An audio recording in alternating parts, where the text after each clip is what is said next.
pamilya nang magpalit ang taon. Congratulations! Sakay na! Oo. At ngayon pong may trabaho na ang marami sa atin, nakatutok tayo sa pagbabalik naman ng ating mga kapuso mula sa probinsya. Nasa Araneta Center Bus Terminal sa Cubao, Quezon City, si Lala Roque, habang nasa North Luzon Expressway naman si Jay Sabale. Para naman po sa pinakahuling balita sa mga nabiktima ng paputok, nagbabantay pa rin po sa East Avenue Medical Center si Oscar Oida. Ang kanilang mga balita, ihahatid nila mamaya po yan. Photo lang po na. Smile! Samantala, sumentro naman ang New Year's message ni Pope Benedict XVI sa paghamon sa buong mundo na turuan ng bagong henerasyon ng hustisya at kapayapaan. Nanawagan ng Santo Papa na magdasal tayo para magkaroon ng kapayapaan sa buong mundo. At mamayani ito lalo na sa mga bansang nahaharap sa matinding kaguluhan. Sinabi niya ito sa libo-libo mga deboto na nag-abang sa Santo Papa sa St. Peter's Basilica, bahagi ng pagdiriwang ng World Day of Peace. Ang kanyang mensaheng ito ay pinamahagi rin sa iba't ibang world leaders at international institutions kabilang na ang United Nations. At sa Philippines, manigong bagong taon. Cheer mga Pinoy doon. Kaya mga igan, para sa mga pagbabalita ngayong bagong taon, tutok lang dito sa inyong paboritong pampagising. Ito ang Unang Hirit! Ang saya-saya sa unang hirit, unang hirit, unang hirit, mangungulat ka. Gaganda ang inyong umaga kasama ang Unang Hirit at Derm Clinic, the True Skin and Hair Clinic. Sa naranasan ni Nancy Cedeño na isang court interpreter sa Regional Trial Court, stress at pagod sa trabaho. I really did not expect it. Very weak ang immune system ko. I lost some pounds abruptly. Healthy lifestyle ang binalingan ni Nancy at sa tulong ng MX3 Capsule and Tea. Nag-improve ang aking immune system. Hindi na ako basta-basta nagkakasakit. MX3, tumutulong palakasin ang katawan laban sa sakit.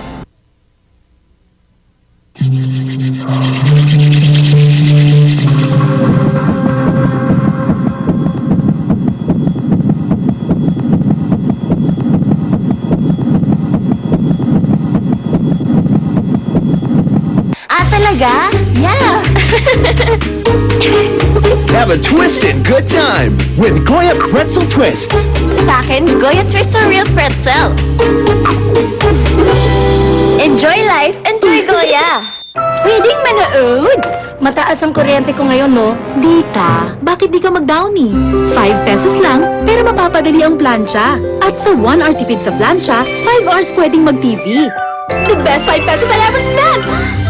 Malapit na ito. Kunting pakulo pa, ha? Isinasalit ko ng Lagundi. Ay, huwag ka na magpakulo. Ito ang Lagundi. Plemex. Plemex Lagundi. May bisa ng natural na Lagundi na tumutunaw at nagpapalabas ng plema. May forte syrup sa adults at syrup for kids. Mas masarap pa sa pakulo mo, Lagundi, Lola.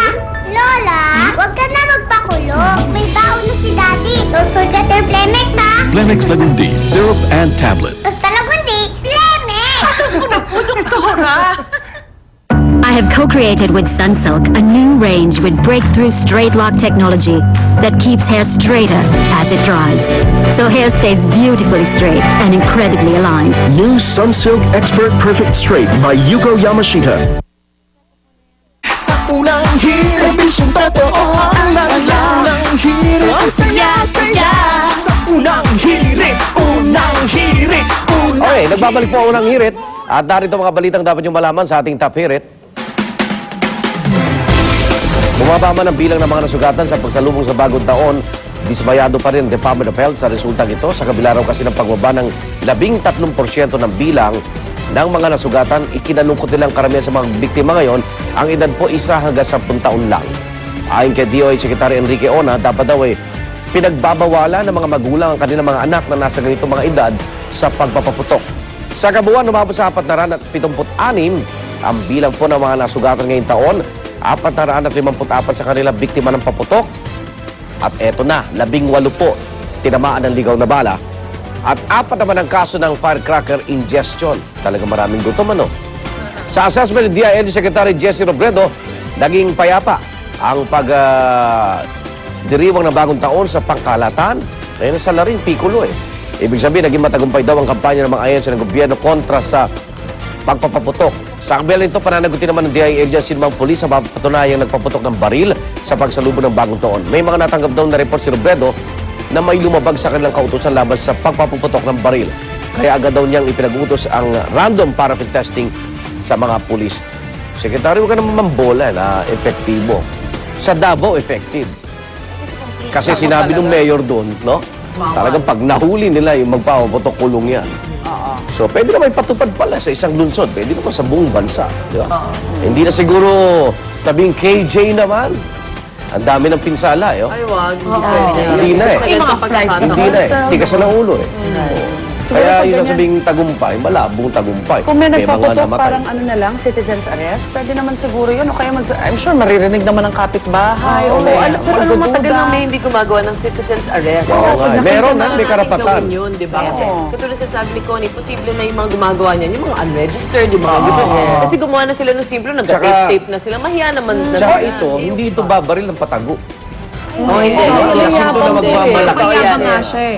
Hindi kung kilala nila, kapitbahay nila eh. Isumbong na nila ngayon sa barangay. Ang problema doon sa citizen's arrest, yung RSM mo, yung tao may baril. Oo, ngayon na nga. Kaya hindi pwedeng right there and there.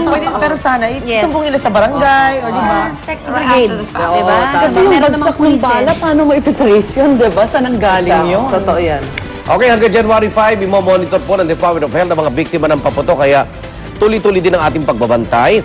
Dahil, alam nyo, kahit nirelease na yan, tetano ang papatay sa inyo. Nasa East-Avenue Medical Center si Oscar Oida. Alamin na natin kung hanggang ngayon ba kamusta yung mga nandoon. Oscar? Inasigan, umabot na nga sa 100 yung bilang ng mga nabibiktima ng paputok na naisinugod dito sa East Avenue Medical Center. Ang pinakahuli nga ay kagabi ay isang 9 na taong gulang na batang babae na taga Bagong Silangan, kung saan nasabugan yung kaliwang kamay niya nang hindi pa malaman ang klase ng paputok. Igan, bago siya, may isang 3 taong gulang na bata ng lalaki naman ang nakalulon umano ng lusis. Pero ang nakakabahala dito, Igan, hanggang sa mga sandaling ito ay nandito pa rin sa may emergency room itong 7 taong gulang na si Elijah Reyes na kahapon nga ito ay naitsahan ng Goodbye Philippines. At hanggang sa mga sandaling ito ay nakipilit pa rin siya nakikipaglaman sa buhay. Kaya na nga nakita natin ng kumbulsunin itong bata dahil sa taas ng landat, dahil nga doon sa mga tinamo niyang pinsala sa iba't ibang parte ng katawan. Hinintay pa rin yung mga resulta ng kanyang mga tests para malaman kung pwede na siyang maoperahan. Samantala, Igan, yung bukod dyan sa mga nabanggit na biktima, ang pinakamaraming bilang ng mga biktima dito ay yung mga naputukan umano ng pikulo. Pangalawa, itong 13 na hindi matukoy na uri ng paputok. Matapos nito ay itong quitis na may 7 na biktima, 5 naman para sa 5-star, lucis 3, at gaya ng sabi mo, Igan, kanina, nakakabahala itong 11 biktima ng ligaw na bala na itala dito sa East Avenue Medical Center. Igan? Okay, maraming salamat, Oscar Oida. Goodbye, Philippines. Parang huling pagpaputok mo na yun, Parang mamaalam ka na. Parang kawawa dahil initsahan. Kawawa naman Mga talaga. biro-biro. Halos lahat yata ng biktima rin, no? Hindi sila yung nagpaputok, kundi bunga ng biro. Yes. Samantala, magkakasunod na sunog naman po ang nagliyab sa pagsalubong sa bagong taon. Sa kasagsagan ng putukan, pasado alas 12 ng madaling araw kahapon, nasunog ang 2 palapag na bahay sa Kamuning Road, Quezon City.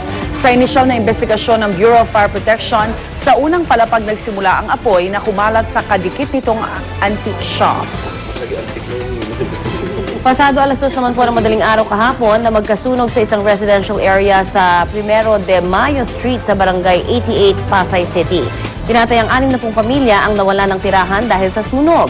Umabot sa Task Force Alpha ang sunog na sa inisyal na investigasyon, isang kandila raw na napabayaan ng isang residente ang naging sanhi naman ng nasabing sunog. Samantala, 20 bahay ang nasunog sa St. Jude Apartment Compound sa Concepcion Aguila Street sa Maynila, ilang oras bago magpalit ng ang taon noong Sabado. Mabilis na kumalat ang apoy dahil magkakadikit at gawa rin po sa light material sa mga bahay. Umabot sa ika-5 alarma ang sunog pero wala namang nasaktan. Ayon sa Bureau of Fire Protection, posibleng problema sa kuryente at hindi pa putok ang pinagmulan ng sunog dahil sa loob kasi ng apartment nang galing ang apoy. Samantala, 18 ang nabiktima ng ligaw na bala sa pagsapit ng bagong taon at isa sa kanila isang 2 taong gulang na batang lalaki. Ayon sa pamilya ng biktimang si Kirby Orbizo, naghihintay lang daw sila noon ng pagsapit ng bagong taon nang bigla raw silang makarinig ng putok ng baril. Dumaplis sa ulo ng bata ang bala. Samantala, naghihinagpis naman ang pamilya ng 7 taong gulang na batang babae matapos tamaan ng ligaw na bala sa Tondo, Maynila. Dead on arrival siya sa ospital dahil sa tama ng bala sa leeg. Naniniwala ang ina ng biktima na nanggaling ang bala sa tahanan ng isang kapitbahay na anya'y nagpapaputok ng baril. Maging ang press office ng Manila Police Headquarters, hindi rin nakaligtas sa tama ng ligaw na bala. Butas ang bubong at kisame ng sleeping area at mabuti na lang walang natutulog sa mga oras na yon. Kawawa naman yung mga nabibiktima. Ayaw mo lumabas dahil baka tabang ka. Oo nga. Oh, pero kahit sa loob ng bahay, pwede pala. tumatagos din. Pero I'm just wondering, gano'ng kalayo ba yan? Gano'ng kalayo? Naabot ng